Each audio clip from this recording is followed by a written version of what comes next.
अथ सत्यार्थ प्रकाशः अष्टम समुल्लासः। अब हमारा स्वाध्याय का क्रम आगे बढ़ता है। सत्यार्थ प्रकाश में 8वें समुल्लास में हम चल रहे थे और इसमें कितने प्रकार के नास्तिक होते हैं और वो क्या कहते हैं और उनका उत्तर किस प्रकार स्वामी दयानंद देते हैं, ये हम इसमें पढ़ेंगे। तो हम चलते हैं अब 8वें समुल्लास में अगले नास्तिक के पास में। तो इसमें आ रहा है, देखिए, अभावात् भावोत्पत्तिर नानुपमृद्य प्रादुर्भावात्। ये दूसरा नास्तिक का कहना है। इसका हिंदी में अनुवाद देखते हैं कि अभाव से भाव की उत्पत्ति होती है। जैसे बीज का मर्दन किए बिना अंकुर उत्पन्न नहीं होता और बीज को तोड़कर देखें तो अंकुर का अभाव है। जब प्रथम अंकुर नहीं दिखता था तो अभाव से उत्पत्ति हुई। तो ये पूर्व पक्ष ने बोला कि अभाव से उत्पत्ति हुई है। जैसे कि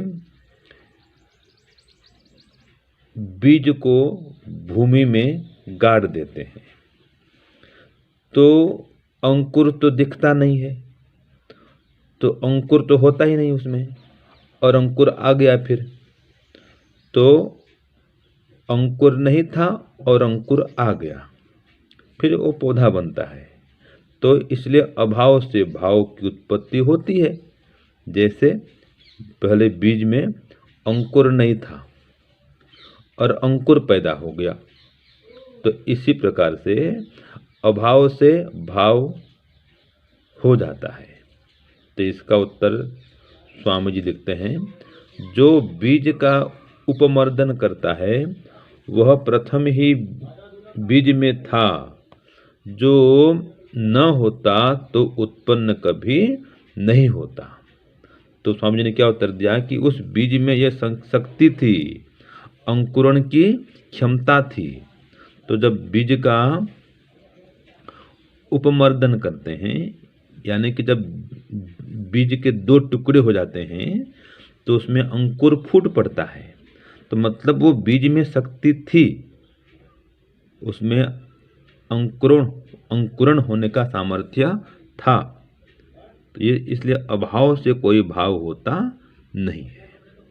आगे फिर बोलता है तीसरा नास्तिक कि ईश्वरः कारणम पुरुष कर्म अफल्य दर्शनात्। इसका हिंदी अनुवाद देखते हैं। तीसरा नास्तिक कहता है कि कर्मों का फल पुरुष के कर्म करने से नहीं प्राप्त होता। कितने ही कर्म निष्फल दिखने में आते हैं। इसलिए अनुमान किया जाता है कि कर्मों का फल प्राप्त होना ईश्वर के अधीन है। यह पूर्व पक्षी कह रहा है, जिस कर्म का फल ईश्वर देना चाहे देता है, जिस कर्म का फल नहीं देना चाहे नहीं देता है। तो इस बात से कर्म फल ईश्वर के अधीन है। ये नास्तिक ने कहा कि ईश्वर ही अपने मन से दे देता है कर्मफल, जिसको देना चाहे देवे, जिसको नहीं देना चाहे नहीं देवे। तो कर्मफल तो ईश्वर के अधीन है। तो बिना कर्म के भी ईश्वर फल दे देता है। इसलिए और ये भी कहा गया कितने कर्म को तो फल भी नहीं मिलता है। इसलिए ईश्वर जिसको चाहता है उसको फल देता है, जिसको नहीं चाहता उसको फल नहीं देता। ये पूर्वपक्षी कहता है। तो इसका उत्तर देते हैं स्वामी दयानंद जी, जो कर्म का फल ईश्वराधीन हो तो बिना कर्म किए ईश्वर फल क्यों नहीं देता। जैसा कर्म मनुष्य करता है वैसा ही फल ईश्वर देता है। इससे ईश्वर स्वतंत्र पुरुष को कर्म का फल नहीं दे सकता, किंतु जैसा कर्म जीव करता है वैसा ही फल ईश्वर देता है। तो स्वामी जी लिखते हैं कि कर्म का फल पूरा पूरा ईश्वर के अधीन नहीं है। हाँ, कर्मफल ईश्वर देता जरूर है, लेकिन कर्मों के आधार पर देता है। जैसा कर्म मनुष्य करता है वैसा ही फल ईश्वर देता है, और कर्म नहीं करता तो फल भी नहीं देता है। कर्म करें तो ही फल देता है, ये परमात्मा का नियम है। और जैसा कर्म होता है वैसा ही फल देता है, जितना कर्म उतना फल, तो ये परमात्मा का न्याय है। इसलिए बिना कर्म के ईश्वर फल देता नहीं है, और फल देना ईश्वर के अधीन तो है, लेकिन बिना कर्म के फल देना ये नहीं है। कर्म करेगा तभी फल देगा, और केवल ऐसे ही कर्म फल ईश्वर का अधीन हो और बिना कर्म के ईश्वर फल दे दे, ऐसा नहीं होता है। तो कर्म करेंगे तभी ईश्वर फल देता है। और जैसा कर्म, अर्थात अगर शुभ कर्म किया है तो सुख देगा, अशुभ कर्म करता है तो दुख देता है, दंड देता है। ये परमात्मा का न्याय है। तो इस प्रकार से दो आज हमने नास्तिक का उत्तर पढ़ा, आगे फिर पढ़ेंगे। आज के लिए इतना। ओम शांति ओम शम। प्यारे भाइयों बहनों, सादर सब प्रेम नमस्ते। तो हमने इससे पहले भाग में सुना था कि जैसा कि पूर्व पक्ष ने कहा था कि शून्य के द्वारा ही ये सारा संसार बना और अंत में भी शून्य हो जाएगा सब कुछ, और सृष्टि से पहले भी शून्य था और आगे भी शून्य रहेगा। तो सिद्धांति ने उत्तर दे दिया था कि कोई शून्य वून्य पहले नहीं होता और ना आगे शून्य रहता। हाँ, ये जो कार्य जगत है इसका अभाव हो जाता है। तो ये तुम्हारी बात ठीक नहीं है। ईश्वर भी था और इसका जो कच्चा मटेरियल प्रकृति वो भी थी, और जीवात्मा भी थे जिनके लिए संसार बना। तीनों सत्ताएं ये रहती हैं। तो फिर वो चुप तो बैठने वाला है नहीं। दूसरा प्रश्न उसको आया तो कह रहा है नहीं नहीं जी, हमने तो ऐसा देखा है। तो मैं इसको काव्य से कहती हूँ, ऐसा देखने में आता है अभाव से ही हो भाव उत्पत्ति, अभाव से ही हो भाव उत्पत्ति, जैसे अंकुर बिना बीज के हो स्फुरण अंकुर की सृष्टि।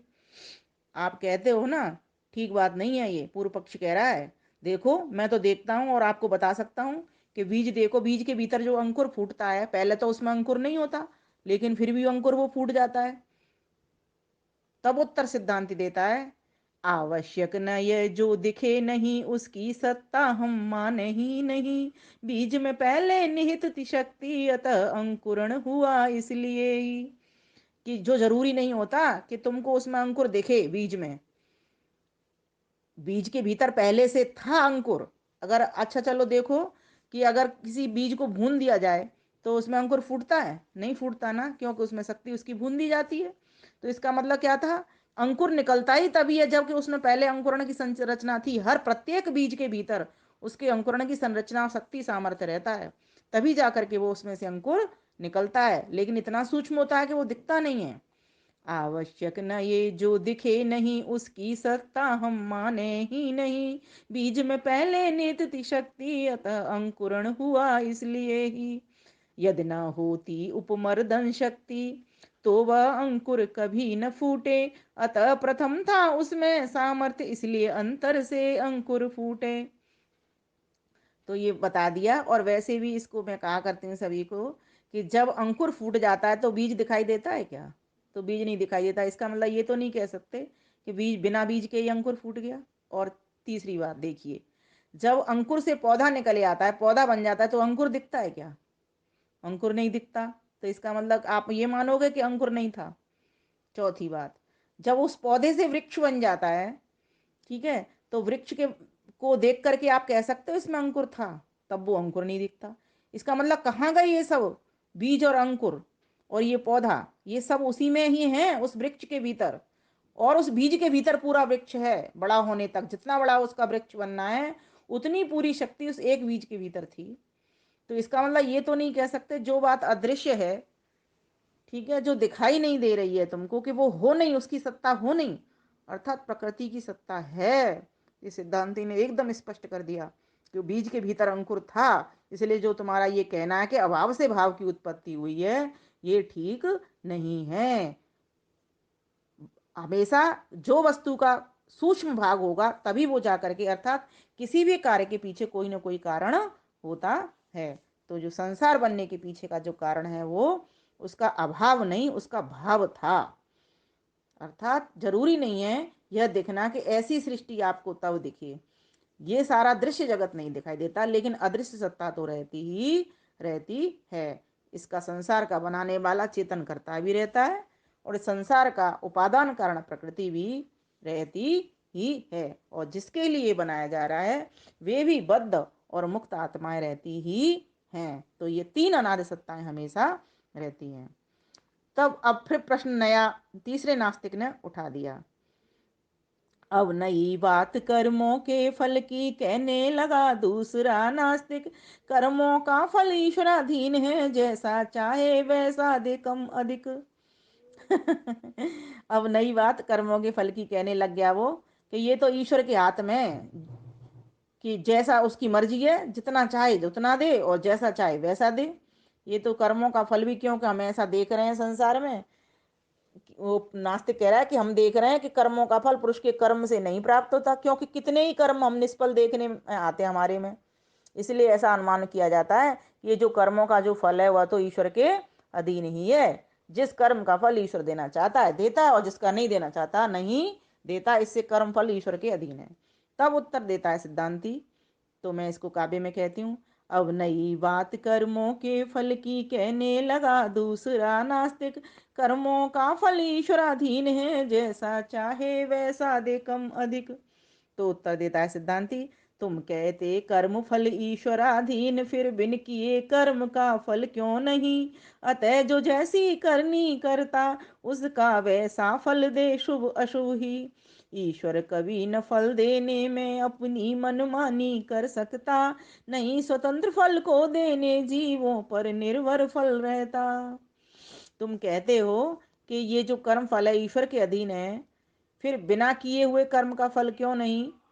अतः जो जैसी करनी करता है उसको वैसा फल शुभ और अशुभ परमेश्वर प्रदान करता ही है। ईश्वर कभी भी फल देने में अपनी मनमानी कर ही नहीं सकता। वह फल देने में तो परतंत्र है। जीव जैसा कर्म करता है वैसा ही उसको फल देता है। वो यह नहीं करता कि कोई व्यक्ति बुरा कर्म करे उसको अच्छा फल दे दे, सुख दे दे, और कोई अच्छा कर्म करे उसको दुख दे दे। ऐसा वो कभी नहीं कर सकता, क्योंकि उसके स्वभाव न्यायकारी है। वो जीवों के कर्म को देख करके ही उसी के अनुसार से फल देता है। कृतम कर्म शुभाशुभम, जैसा कर्म होता है उसी का वैसा ही फल शुभ और अशुभ वो देता है। ईश्वर कभी न फल देने में अपनी मनमानी कर सकता, नहीं स्वतंत्र फल को देने जीवों पर निर्भर फल रहता। अतः ईश्वर के अधीन नहीं है, जीवों के अधीन है। जैसे जीव कर्म करते हैं वैसा ही वो फल प्राप्त करते हैं। जैसा कर्म हो वैसा फल दे, जितना कर्म हो उतना फल। जैसा कर्म हो वैसा फल दे, जितना कर्म हो उतना फल। अधिक ज्यादा नहीं करता वो कभी भी, और न कभी किसी के साथ में अन्याय और छल करता वो। यही कर्म फल सिद्धांत है भाई, कर सके न स्वतंत्र हो अन्याय व छल। कर सके न स्वतंत्र हो अन्याय व छल। परमेश्वर तो अपने कामों को करने में स्वतंत्र है, फल देने में तो वह भी परतंत्र है। जैसा जो जीव कर्म करता है वैसा ही वो उसका फल देता है, वह दे ही नहीं सकता, क्योंकि उसके ऐसा स्वभाव में है ही नहीं। उसका स्वभाव तो न्यायकारी है, निश्चल है। इस ठीक है, तो यह बात हमको समझ लेनी चाहिए। ये हम सभी के मन के भीतर भी प्रश्न उठते हैं, और हम उस परमेश्वर को ऐसे ही दोष भी लगाया करते हैं। देखो उसके घर में तो वो इतना बुरा आदमी है, फिर भी उतना सब कुछ दे रखा है, उसको कुछ भी नहीं होता, स्वस्थ बना रहता है। और मैं सारा दिन भजन पूजा भक्ति करता हूँ, किसी का बुरा भी नहीं सोचता, किसी का बुरा भी नहीं करता, फिर भी मुझे इतने दुख मिल रहे हैं। तो हमने सारे कर्म फल की व्यवस्था का सत्यानाश कर रखा है, कि हम सिर्फ अभी की बात को देख रहे हैं, प्रेजेंट की बात को। हम पीछे के कर्मों को ही नहीं देखते, कि जैसे हम कर्म करे आते हैं उसके हिसाब से हमें जाति आयु भोग मिलता है। और ना हम ये देखते कि जैसे हम कर जाएंगे वैसे आगे हमको मिलेगा। तो इसीलिए हम ईश्वर पर दोष लगाया करते हैं। तो ईश्वर पर दोष लगाना ठीक नहीं है। हमें समझना चाहिए कि जैसा जीव कर्म करता है उसका वैसा ही फल वो प्राप्त करता है। ये जीवों के अधीन है, बल्कि जैसा कर्म करेंगे वैसा हम फल पाएंगे। ईश्वर तो मात्र दाता है, कर्मों को देख करके वह देता रहता है। धन्यवाद, नमस्ते।